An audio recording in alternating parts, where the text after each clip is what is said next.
Hello, everyone. Hope you're doing well. My name is Raheen Khan, and you're watching Food is Life, a real talk show, a project of Meal Exchange. So, welcome to this week's show. We're excited to have you on and are excited to bring on our next host.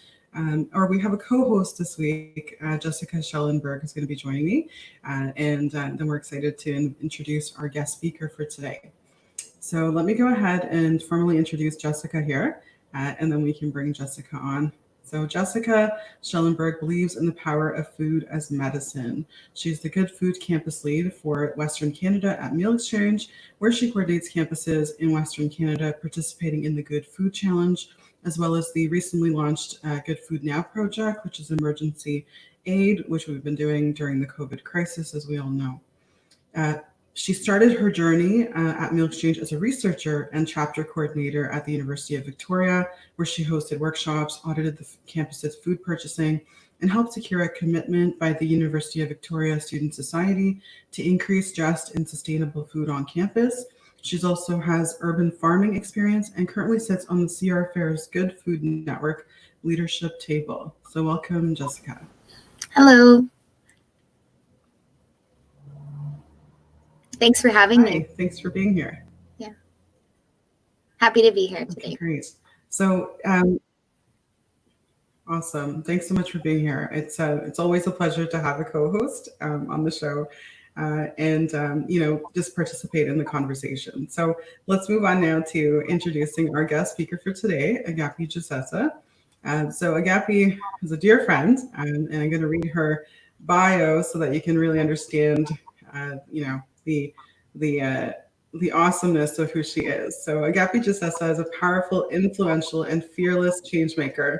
Born and raised in Toronto by a refugee mother, Agapi's commitment to community development stems from her lived experience, which then propelled her to obtain her master's degree in social justice. Agapi has captivated audiences on local and national stages and conferences, including the National Housing Conference, AFP, and Maitre's 5 Good Ideas. She speaks and writes articles on topics such as diversity and inclusion, workforce development, and youth engagement. Agapi Gessesse is currently the executive director of SEE, the Center for Young Black Professionals. She's a passionate, driven, and visionary leader who champions the mission and vision of SEE, addressing economic issues affecting Black youth. Since starting her role, Agapi has spearheaded the substantial growth of the organization's impact, reach, and sustainability. For over a decade, Agapi has worked to enhance the lives of marginalized youth through her work with Toronto Community Housing, United Way of Greater Toronto, and as the ED of POV 3rd Street. Her roles and mandates include that of a professional fundraiser, social enterprise manager, and coordinator of youth leadership programs.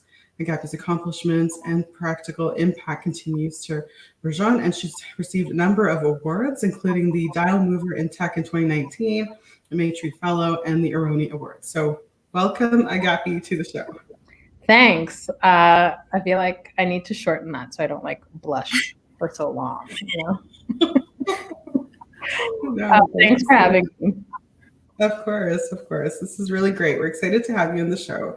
And, the premise of the show is about food, right? And the fact that food is life, ultimately. And it's just so important for us to have access to food and to truly understand how we can ensure that we have access to good, sustainable food for all people. And so we're excited to talk to you today about, the Black community, the Black experience, and really understanding what it means to access food and what food actually looks like. So thanks for being here and having this really critical conversation with us. Thanks for having the conversation. I think it's an important one to have. Yeah, for sure. So we're holding space, and this is important. So why don't we start with, first and foremost, a couple of weeks ago, we had Suzanne Barr that came onto the show, as you know her, the really cool chef and friend of ours. And so she was talking a lot about, the importance of investing in Black farming and Black food and Black-led organizations and restaurants and stuff like that. Maybe we can start with that. What is the, importance of investing in Black led organizations? I mean, investing in Black organizations, Black businesses, all of those things, I think you're doing a couple of things. I mean, number one, you're giving space to an entire community. Blackness is not just there's many faces to Blackness. There's, especially in this country, there's people who are first, second, third generation immigrants, but then there's people who have been here for generations, voluntary and sometimes, unfortunately, involuntary. And so we need to understand that when we talk about the Black community, it's not just one face, right? And so, my parents are East African. The East African community has a vibrant community. The Nigerian community has a vibrant community. The Jamaican community has a very vibrant community. So when we're looking at Black-owned businesses, Black-owned restaurants, and like think about how many countries are in Africa alone, let alone the Caribbean, right? And so there's there's many countries, many cultures, many tribes, etc. And we need to think about it in that context and acknowledge that the very few Black-owned restaurants is not quite enough, right, compared to how diverse our communities are. And so when I think Canada maybe just doesn't notice that because the population is predominantly, of European descent. And so every space is created for them, right? And so everywhere you go, you can find something that's familiar and great to you. And especially as you go into smaller towns or rural areas, you very rarely see Black-owned businesses, let alone in the city of Toronto, where, the cost of owning a business is extremely high.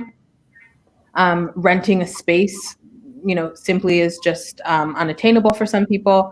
And so it's important because we want to be able to go to a place just like all other Canadians do and feel a sense of home and understanding and familiarity, right? And so I personally don't really make Ethiopian food at home, but when I want to have a taste of home and a taste of my childhood and feel that nostalgic feeling, or even if I just want to have my cultural food, I don't want to have to travel, however far away for me to be able to experience that, when most Canadians are able to just walk outside of their door and choose a restaurant and there we go.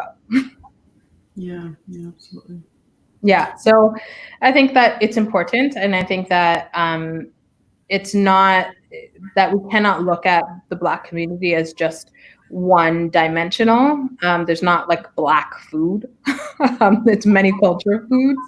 And I think that representation is very important. Awesome. Yeah, I think that, exploring culture in relation to all of this conversation is so important. So thank you so much for bringing that perspective. You've been working a long time on issues to advance the lives of Black youth. So could you please explain from your perspective how essential food is for ensuring the livelihood of youth and students from marginalized communities?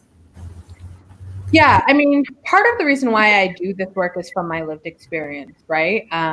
My mother passed away when I was only 14 years old. And so I pretty much from grade 9 onwards had been living most of it by myself or with my older sibling who, my sister was 4 years older than me. So we kind of had to figure things out.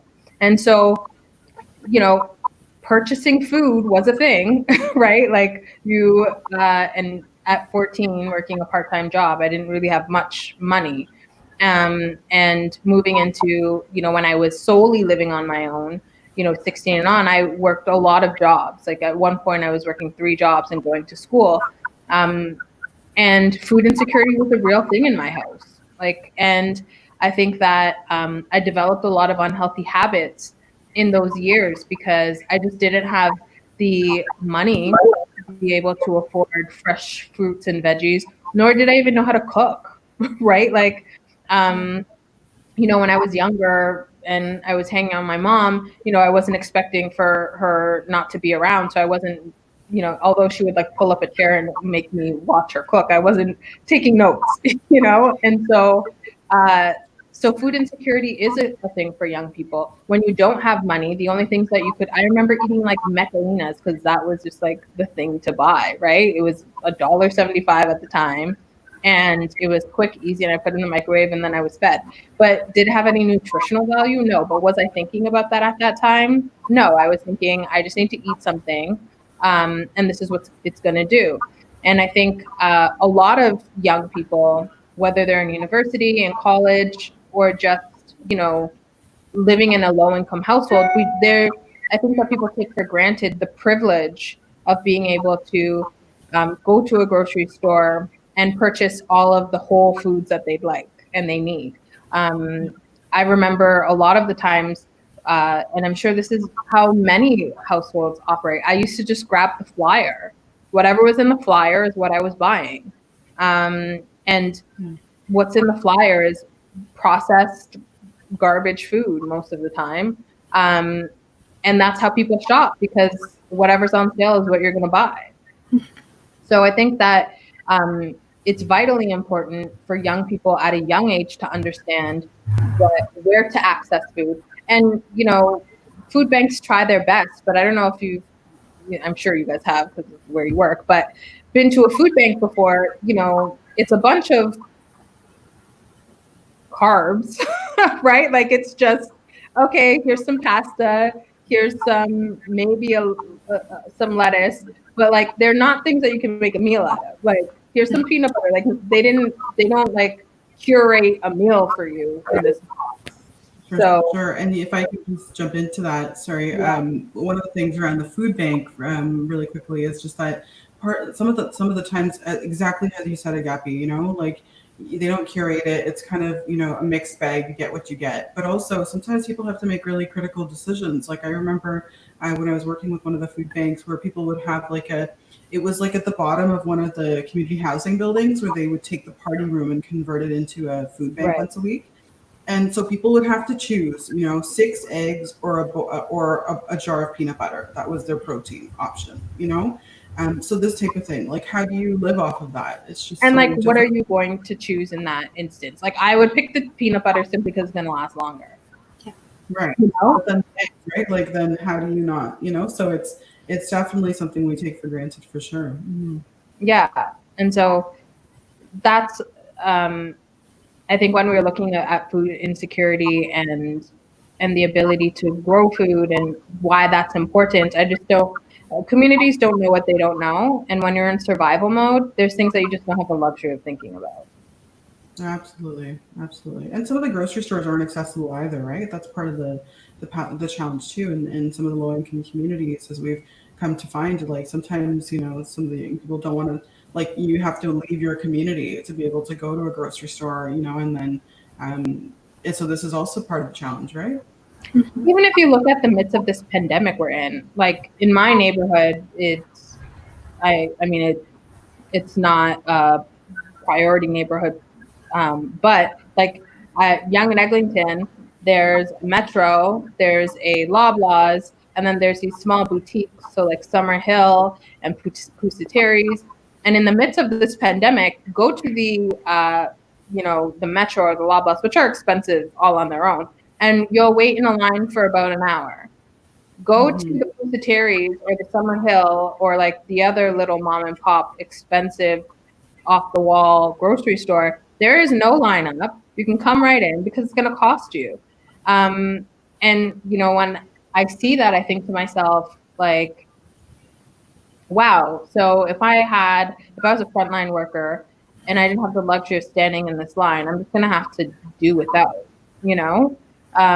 So I think that we see where grocery stores are placed, where whether they're accessible or not. I also think that when they are accessible, if you do go the extra mile, if you have the money, then you'll have access. And if you don't have the money, then you're tough out of luck. Yeah, no, exactly. For sure. So maybe, we talked a little bit about, some of the barriers, right, to accessing food. I actually wanted to talk to you about this program that you've been running as well called Kitchen Masters, which is kind of neat. So Yeah. Can you maybe talk to us about that? What is that?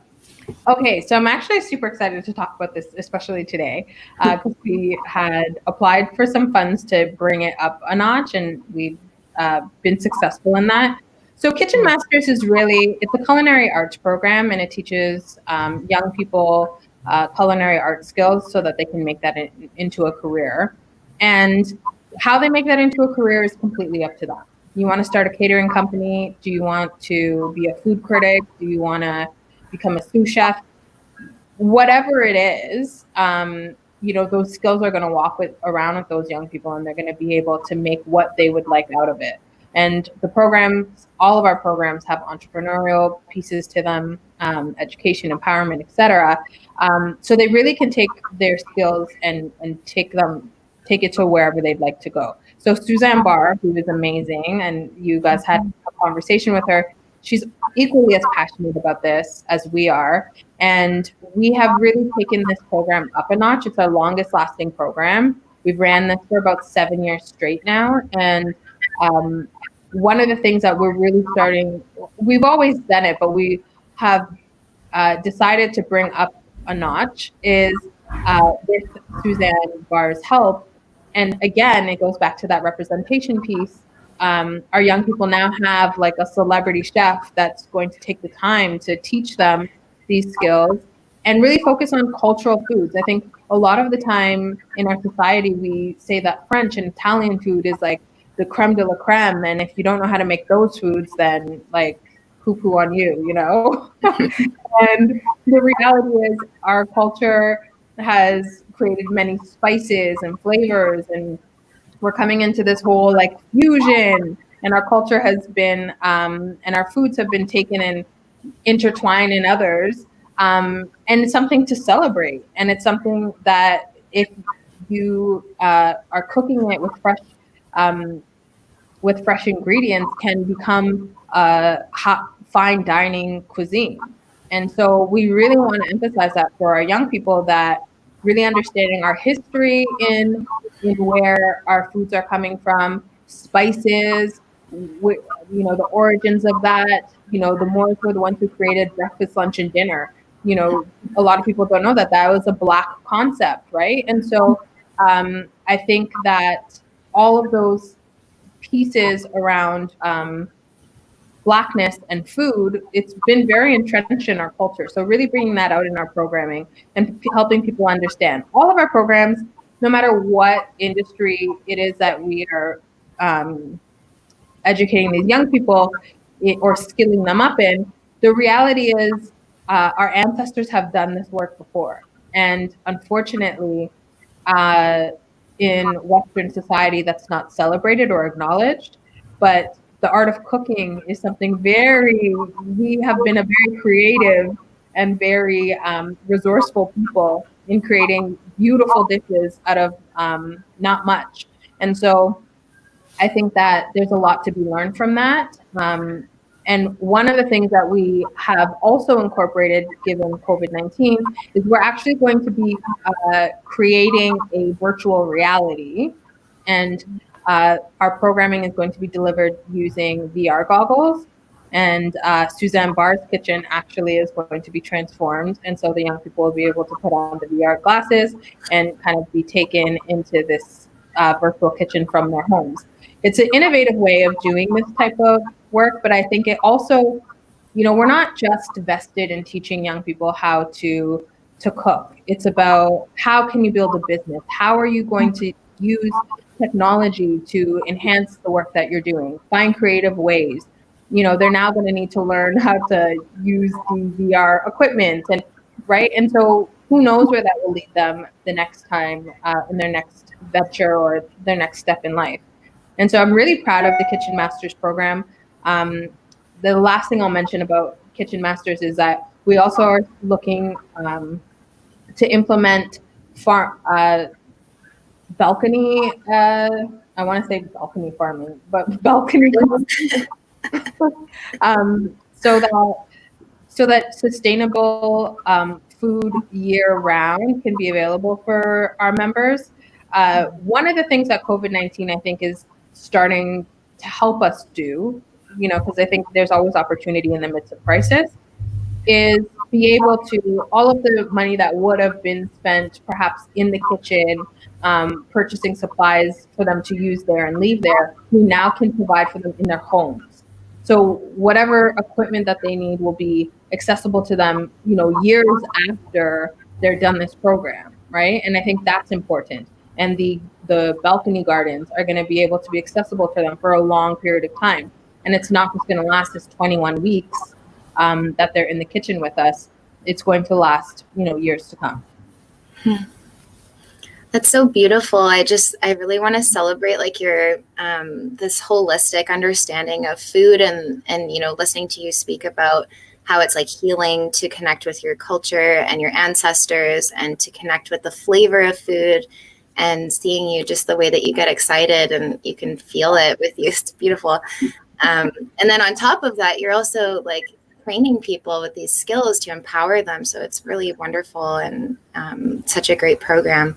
I guess what is some advice that you would give to people of color, students and youth, about food security and food access?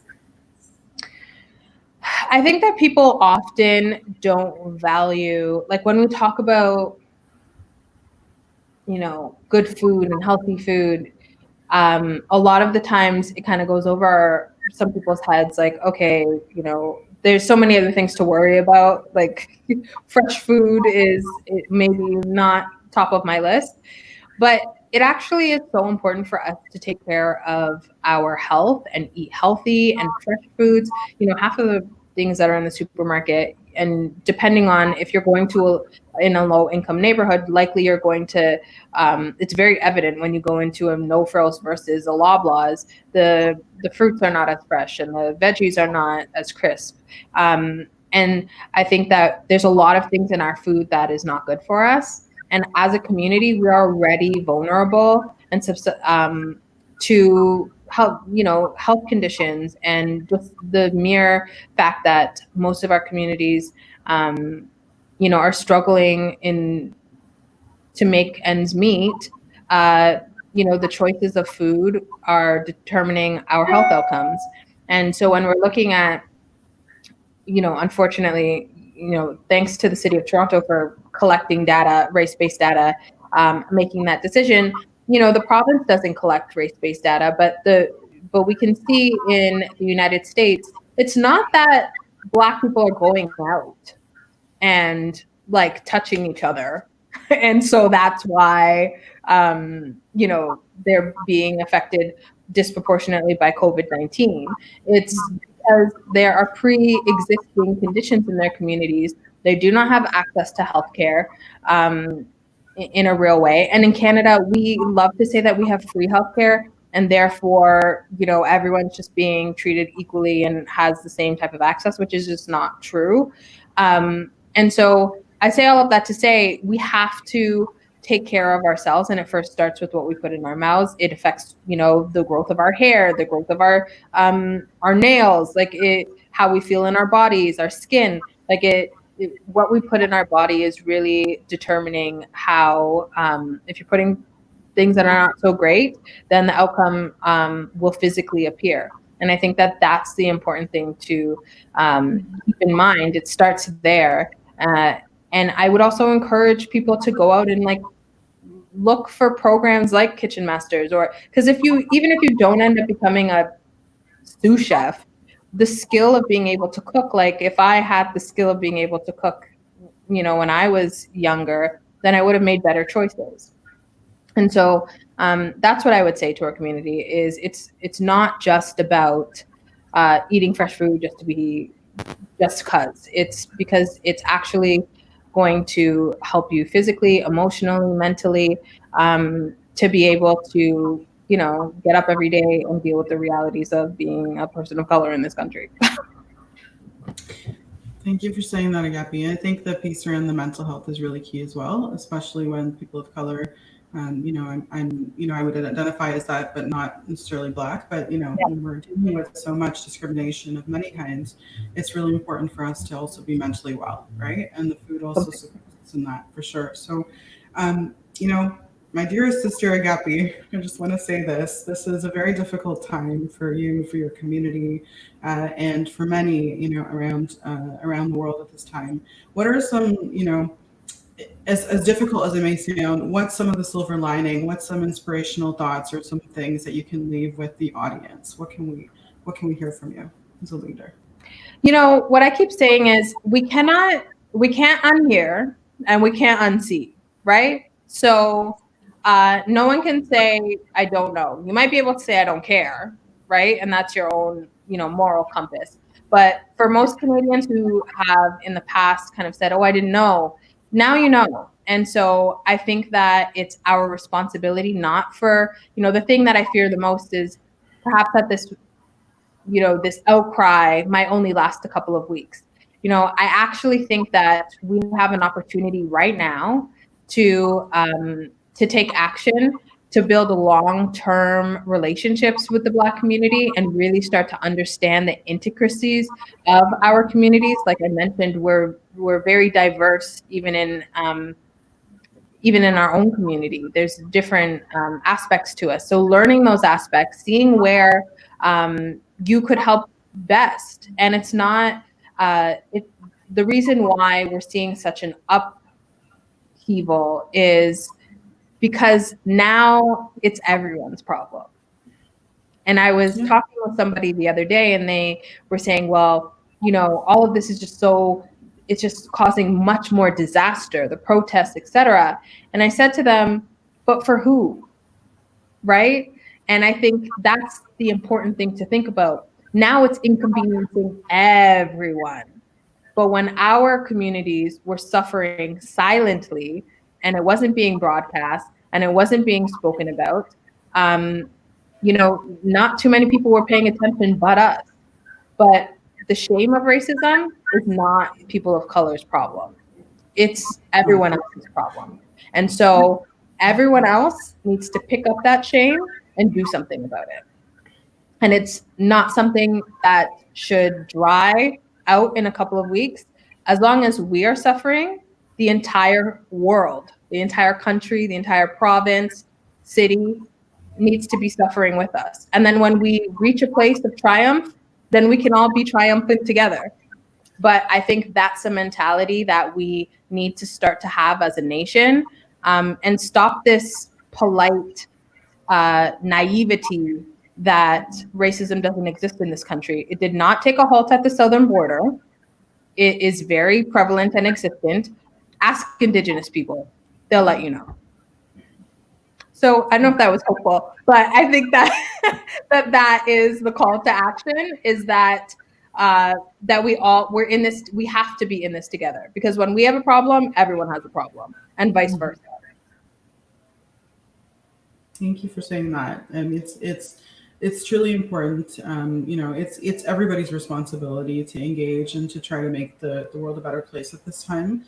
It's certainly not something that's only the responsibility of the Black community, for sure, or the people of color, who always end up being the ones to drive it, right? Which is important in one sense, but it's also exhausting. And so it's so thank you for doing all the work that you're doing, and thank you for all that you're continuing to do to support the Black community, to support Black youth, and for holding that vision. I think it's really, really important.